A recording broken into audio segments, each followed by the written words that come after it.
Chapter 19 Across the Himalaya, born in Tibet. We were now ready to start. It was the night of the full moon on December 15th.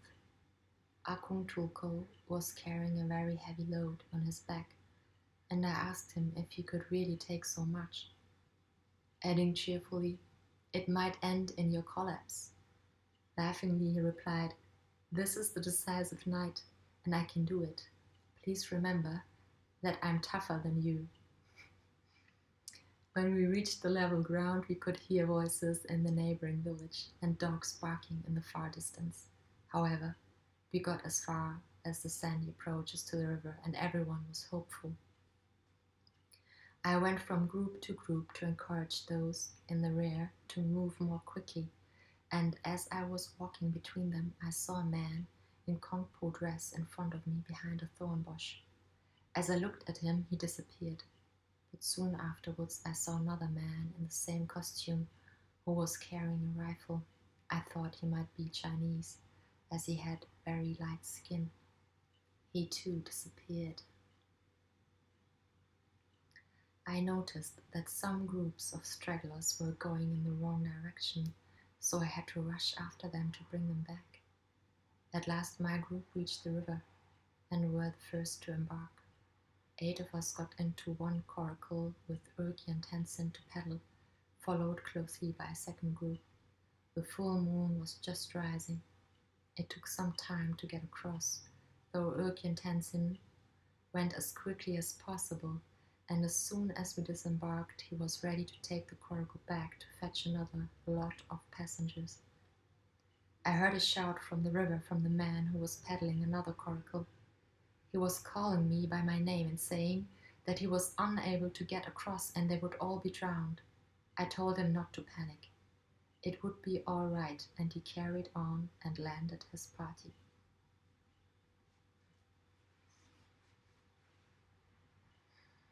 As I walked up and down the bank, carried on and landed his party.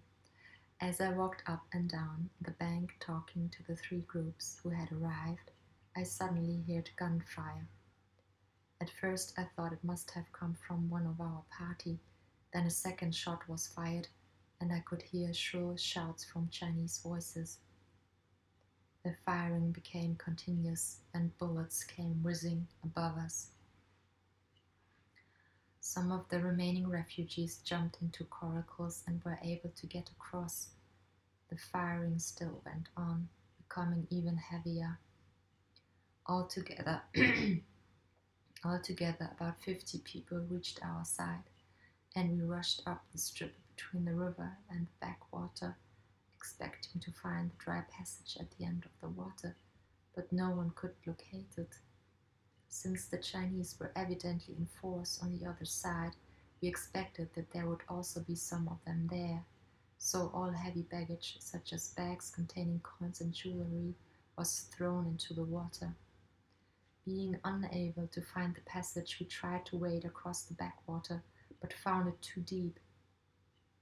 So some of the men went back to the riverbank to fetch the 2 coracles. These were now waterlogged and consequently very heavy, and it took time to bring them. The man arrived at last, and a few of us were paddled across.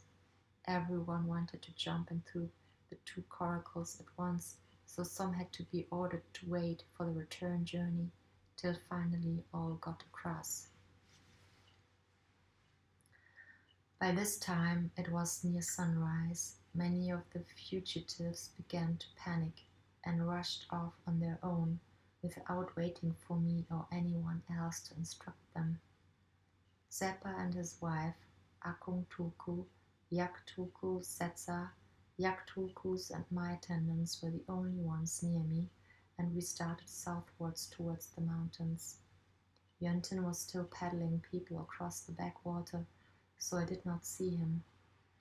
Zeta lost his temper and accused me of trying to save too many people.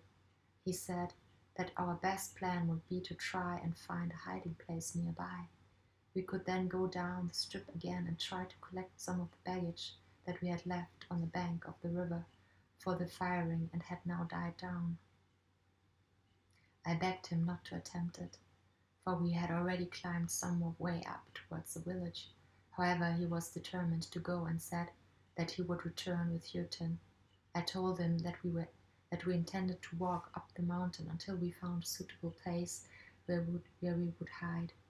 Akong Tulku's younger brother and the nun joined us.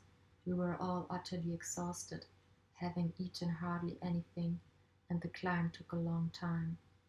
To add to our discomfort, our clothes, which had been soaked through when we had tried to wade across the backwater, began to freeze on us.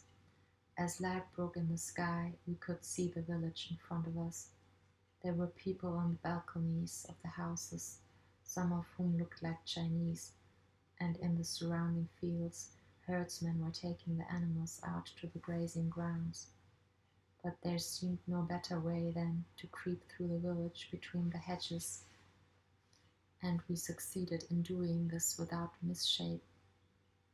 Beyond, a winding path led over a bare strip of chalky ground, on which our dark clothing would be very visible, and a herdsman who was driving his animals behind us seemed to be looking at us, but we took no further notice and simply went on in the same direction.